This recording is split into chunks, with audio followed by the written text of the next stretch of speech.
Good evening, fellow South Africans and citizens of the world. Now, I'm going to have a bit of a rant about the education system in South Africa because it's completely failing like every other area under this ANC government, this corrupt ANC government, where you have black privilege amongst the politicians, including people like Julius Malema. Now, the reason I'm talking about this is because there are elite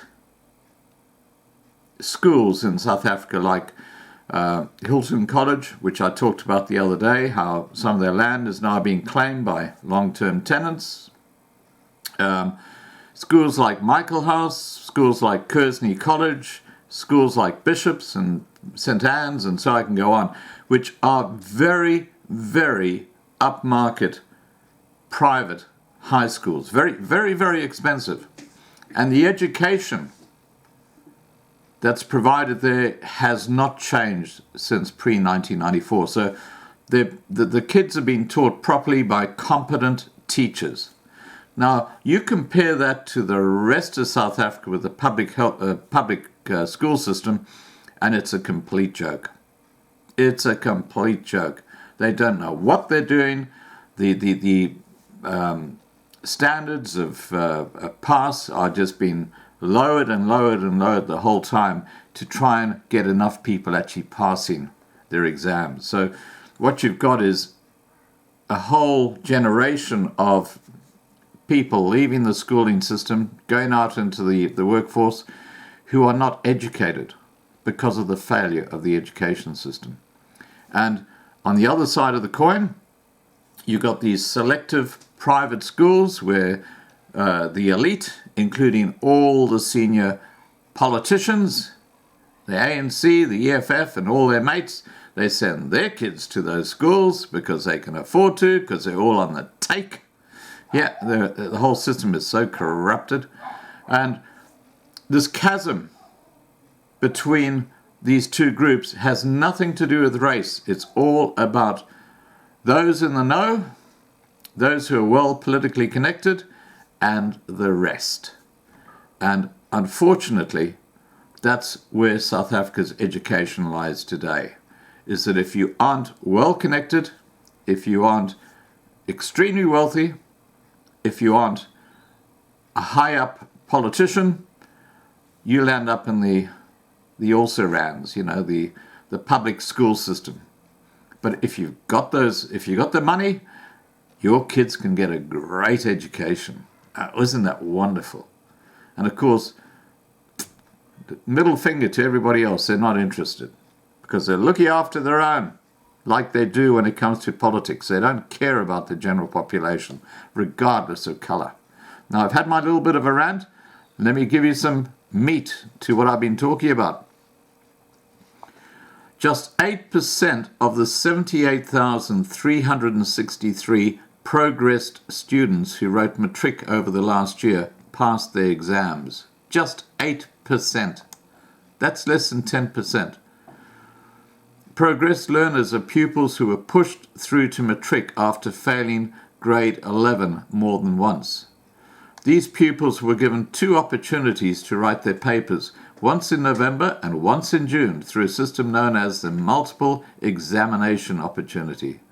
This system is offered to progressed pupils who fail a minimum of 3 subjects in their preparatory exam at school.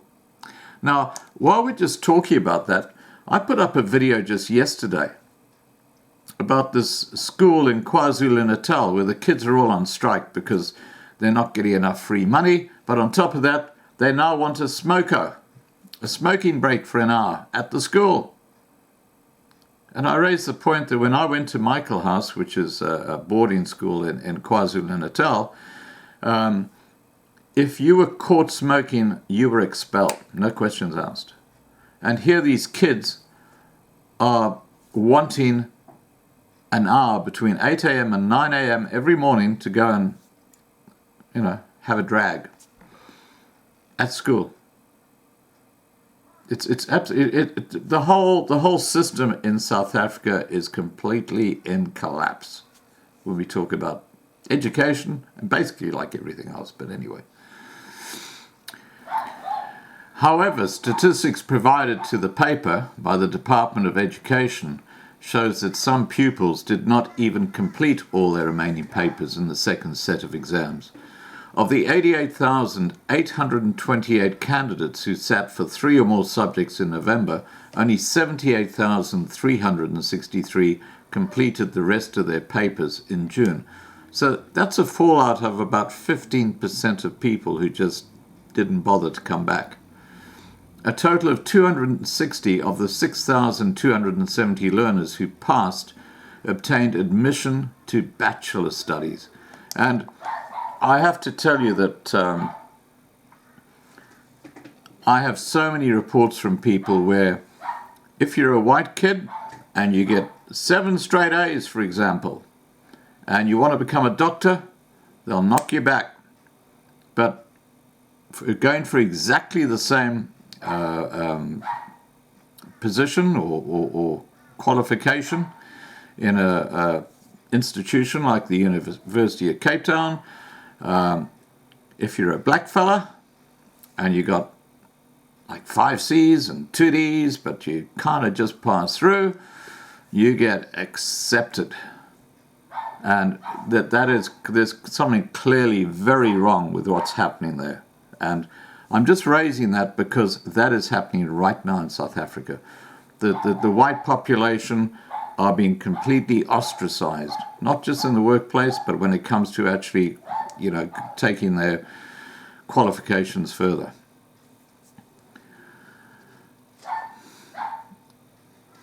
Basic Education spokesman Elijah Malanga said these learners' performance cannot be looked at in terms of percentages, but must be looked at in the context of the number of candidates that were rescued from being labelled as just another dropout. However, education experts said that these students were being set up for failure, and they are. They've been set up for failure. Professor Labi Ramrathan of the University of KwaZulu-Natal said, "False hope through forced progression to these pupils impacts negatively on their self-esteem, especially when they fail despite the concessions given to them." He added that progressing pupils does not address the underlying problem. Lowering the workload for writing a full set of exam papers by progressed pupils is an incorrect assumption. They have conceptual difficulties in knowing and understanding the subject content, and therefore even writing one paper at a time will not make any material difference to the pass rate. Another issue is that some schools were deliberately encouraging pupils to opt for this route instead of writing the full exam at one go.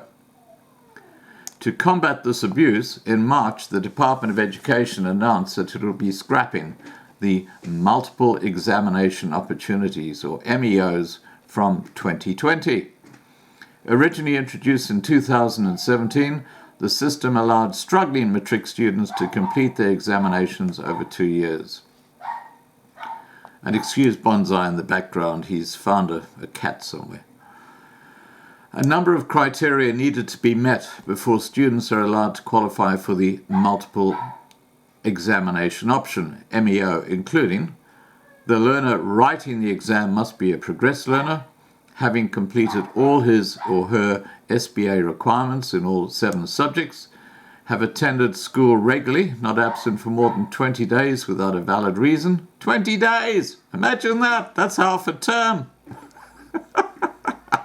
Go walk about for 30 days and you don't have a chance, but 20 days! My gosh!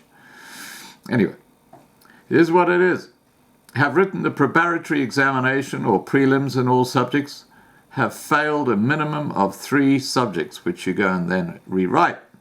You know, when I was at boarding school in South Africa, this is going back to the 1970s, the only subject I failed was Afrikaans, because I came from East Africa, I lived in Natal, I had very little contact with Afrikaans, and I think I was the only student in the whole of Michael House who actually failed matric that year. But That's my legacy for Michael House. I'm sorry, guys. I'm sorry, but that's what happened. But getting back to the story, the learner selecting the multiple examination option must have written a minimum of 3 subjects in his first year, excluding LO, and must have written all 7 subjects by the second year. Under the revised system, there will now be one end-of-the-year exam for all matriculants, irrespective of their performances during the year. The Basic Education Minister, Angie Motshega, said, "We had to acknowledge that while well-intentioned, the multiple examination opportunity is being used by some schools as a gatekeeping mechanism and not for its original intentions. Instead of assisting vulnerable learners to attain a matric certificate, it was allowing schools to cull learners through this process and not adequately supporting them through the multiple examination opportunities. For this reason, we took the bold decision to protect learners and do away with the MEO from 2020, she said. Now, what you're having is basically a system being fractured, just like everything else, and it's been degenerated. It's just becoming lower and lower and lower in the actual quality of education that's given out, and it's very tragic, very sad. And as I say, the pillars of education in South Africa, which are the private schools, are still doing a great job, but that's now the exclusive bounty or the exclusive domain of the well-connected parents. You know, their kids go there. Nobody else goes there. All right, guys, please remember to subscribe to be kept informed. Ring the bell for the updates. Please like this video and have a safe day.